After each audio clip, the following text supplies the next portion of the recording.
unlocking answers to your most sought-after questions. What's in the Knowledge Vault today?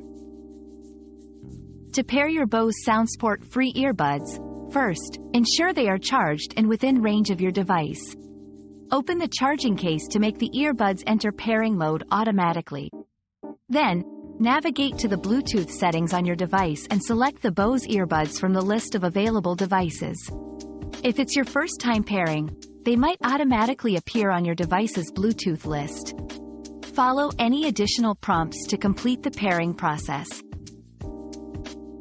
We've quenched today's curiosity, but there's always more to learn. Keep the curiosity alive by subscribing and joining us for our next adventure.